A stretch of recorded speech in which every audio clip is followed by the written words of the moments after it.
Good morning. My name is Mel Bauer. I am the coordinator for Tax Credit Alliance of Nebraska, also known as Lincoln Vita. Welcome to our financial education series. In each series, we will cover a different topic regarding financial education and a variety of tax topics. If you haven't already signed up for our monthly educational newsletter, there will be more information on how to sign up later in this video.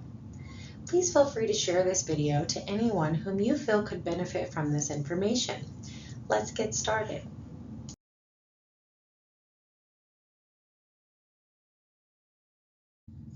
Today's main topic will be around budgeting. Some of the things that we will be going over are: why does budgeting matter?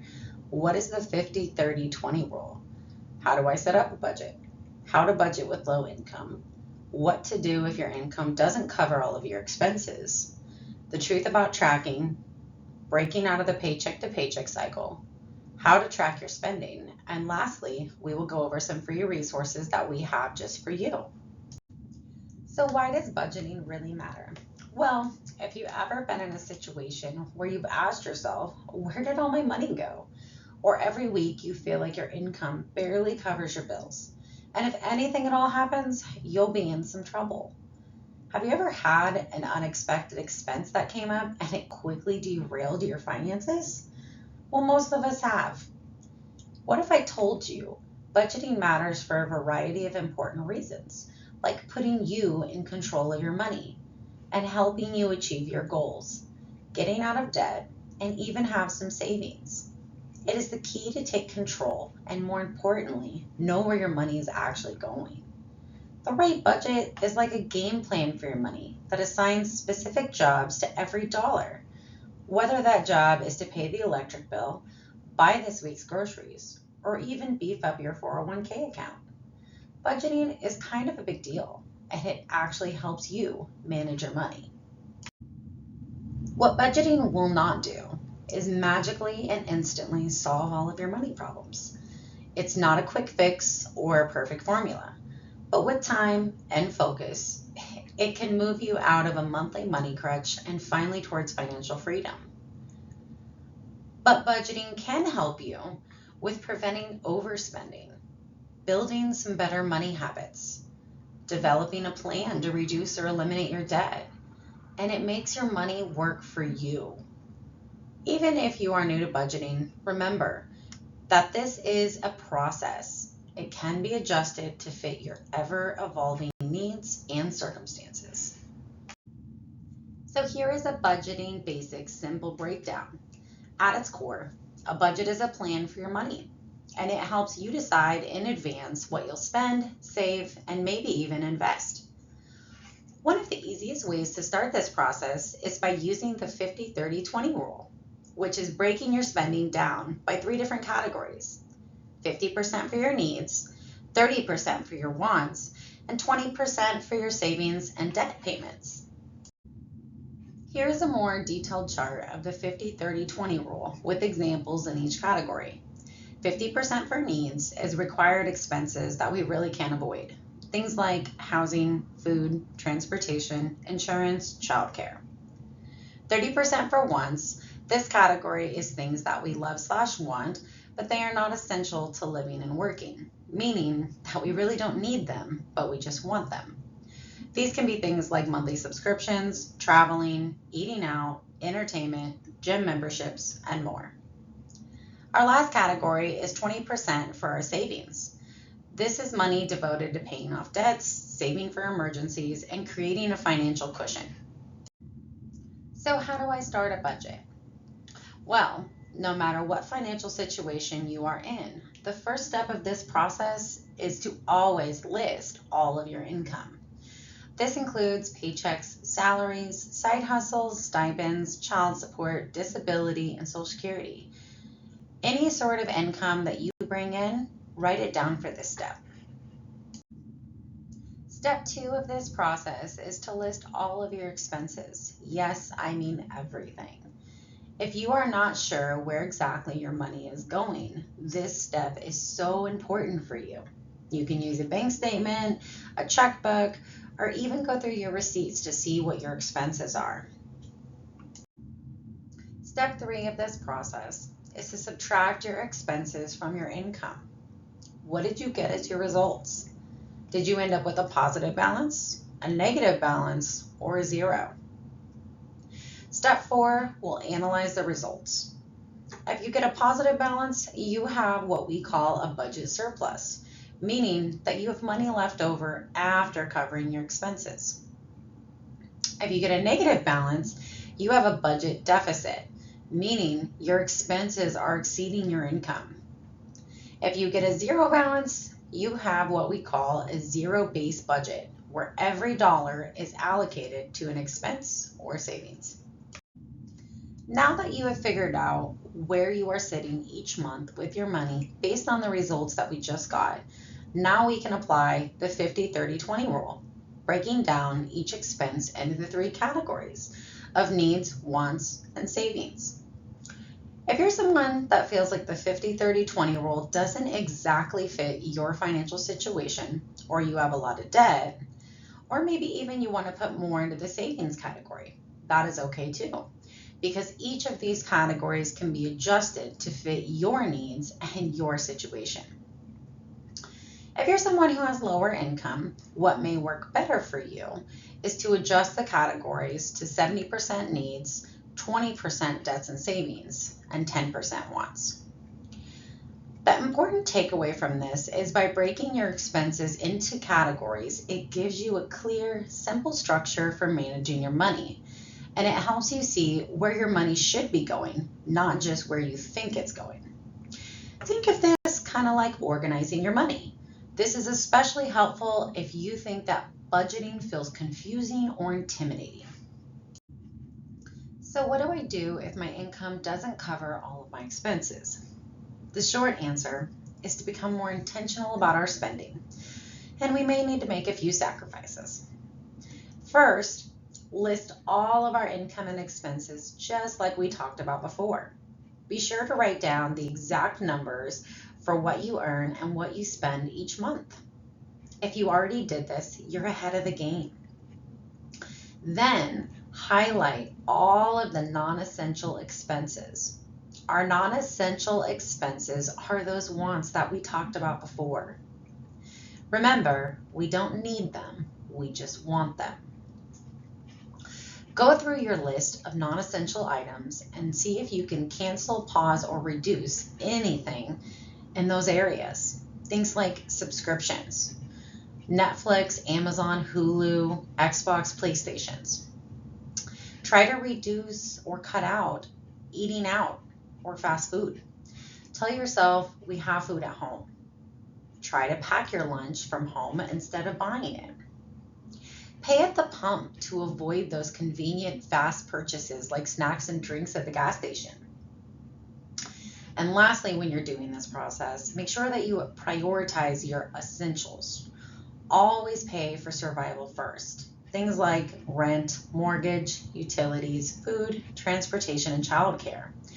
Let other less important bills wait if needed and if you can. Make sure that you communicate with your creditors. If you do have a debt payment or some sort of payment that needs to be paid, make the minimum payment just for the time being. Let's talk about some short-term fixes. These are things that you can do right away to help your situation. You can contact your creditors or service providers and ask about things like their hardship programs, payment deferments, lower payments, or even extended payment dates. Many companies have assistance programs if you explain what your situation is. Make sure you use community resources. You can often check with your local government to see what kinds of help they offer. Reach out and visit resources based on your needs. For help with like food and gas, you can generally visit food banks, churches, local pantries, and even put in an application for food stamps. For rent help, you can generally find rental assistance programs throughout your community. For utility bill help, contact your provider and ask if they offer a budget billing program. For things like diapers and formula, generally there are diaper drives, the WIC program, and much more in your local area. You can also do things like find ways to earn extra cash quickly. You can sell items on Facebook, host a garage sale, offer local services like babysitting, cleaning, yard work, dog walking, snow removal. You can look into delivery apps such as DoorDash, Uber, Grubhub, Instacart, and even Amazon. You can save money on necessary expenses by starting things like meal planning, buying generic products, shop at cheaper stores, check the sales ads, buy in bulk. You get the idea. Remember, these are only short-term fixes. More on local resources. Checking your local community for resources can really help with expenses and emergency situations. Although benefits generally vary state by state, some common programs that you can apply for are Medicare, Medicaid, housing, WIC, and many VA programs. Feel free to download our resource list later in this video. For more long-term fixes, you will need to do one, if not both of these, to get your finances back on track and keep them under control. Let's talk about increasing your income. This is a big one. How can I possibly increase my income? You can ask for more hours, ask for a raise if possible. You can get a second part-time job. Look for a side gig. If it becomes a continued problem, look for a higher paying job. You can learn new skills through online courses. There are a ton of free courses online that you can use to add to your skill set or even learn something new. This really helps expand your job search. You can rent out a room in your house, get a side hustle, turn your hobby into a business. Remember, you can always teach what you know. Go back to school. Look into your current employee benefits. Some organizations have a ton of learning opportunities and great benefits for their employees. Learn how to invest. Create a passive income. This could be digital marketing, online ads, and more. Now let's talk about reducing our expenses. Yes, this is equally as important as increasing your income because reducing what you're spending frees up more money and keeps you out of debt. And it also can even help you begin to stack a savings.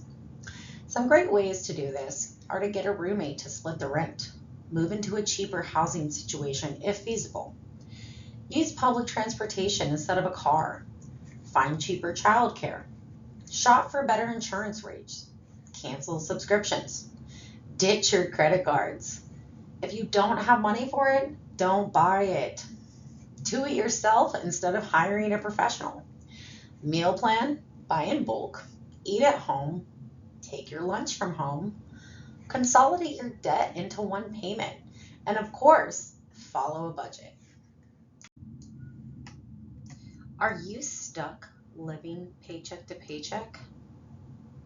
Would you like to break out? It actually is possible to have more money between your checks.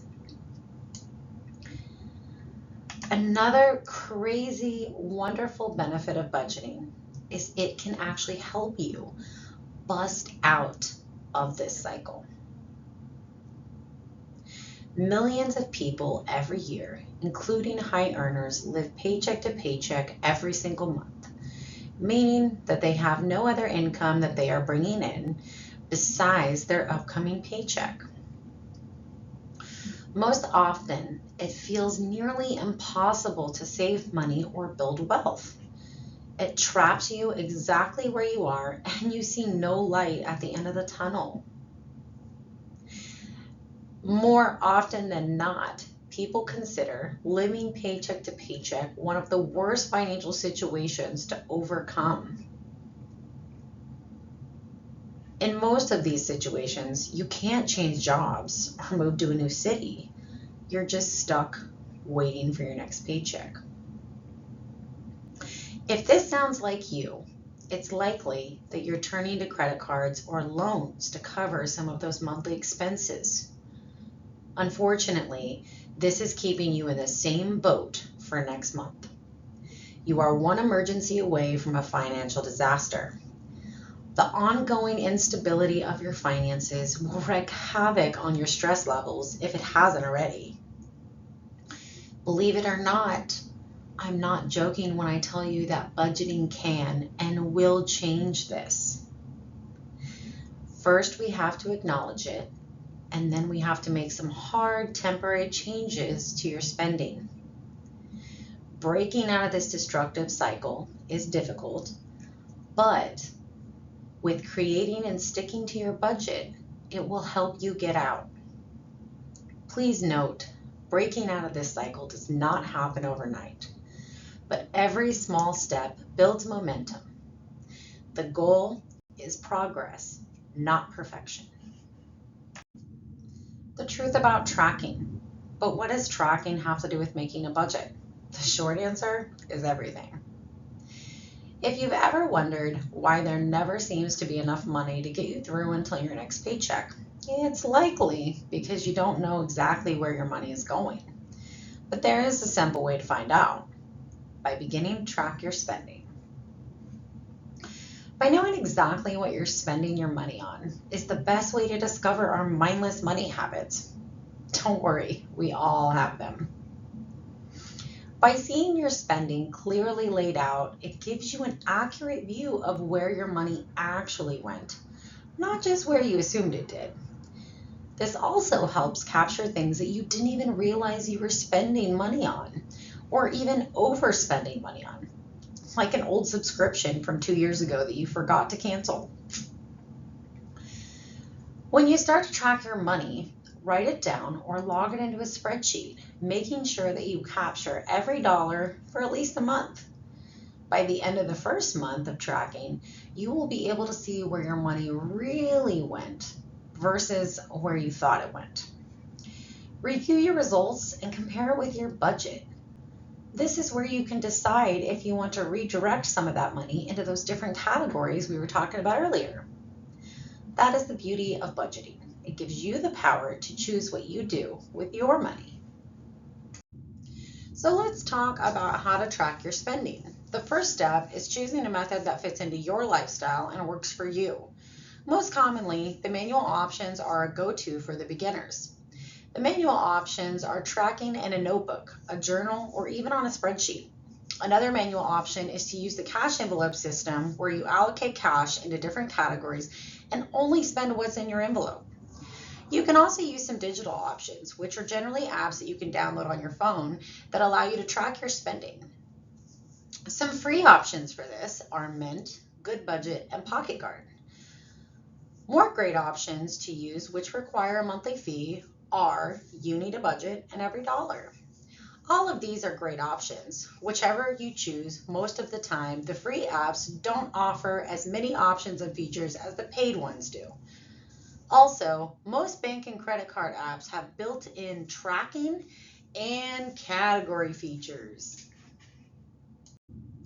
When you begin to track your expenses, it's a good idea to categorize them so you can monitor where you're spending your money. Group your spending into categories to identify money habit patterns. Some common categories are housing, transportation, food, entertainment, health and insurance, subscriptions, savings, and debt payments. When tracking, record every expense daily or weekly. Make it a habit to log purchases often. Use receipts, bank statements, or app notifications to ensure accuracy. Consistency is the key to create a habit of tracking. Review this regularly, at least once a week or a month. Watch for trends, where you are spending too much. Compare often against your budget. Are you staying within your limits? Adjust it accordingly if something is not working. Adjust it to fit your needs. Use your tracking data to set goals, like saving for emergencies, pay off your debt, plan that vacation, or even investing. Tracking helps you see the progress and stay motivated. Some bonus tips for tracking are: automate where possible. Link apps to your accounts for real-time data.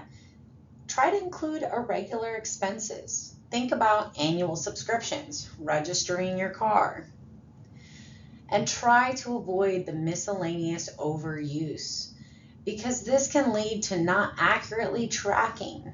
Try to be specific to catch those problem areas. Try to use separate accounts for spending and bills. And lastly, compare month-to-month spending. You'll be surprised what you'll see. Here is our completely free resources for you. We have some custom templates for budgeting and tracking your expenses. We have two different options available depending on your needs. Number one is our simple budget tracker. This is for someone who knows their budget already and just needs something simple to put their data into. For beginners, we recommend our detailed expense tracker, which categorizes expenses and so much more. This template is a lot easier for beginners to use and helps keep track and organize what you're spending. We also have a local resource list for you that has a ton of resources that serve and help our local community. To learn how to use our trackers, please visit our YouTube channel that goes over both trackers and all of their features. You'll find these videos under the Financial Education playlist. All resources are also listed on our website at tcan.unl.edu under the Financial Education tab, towards the top of the page.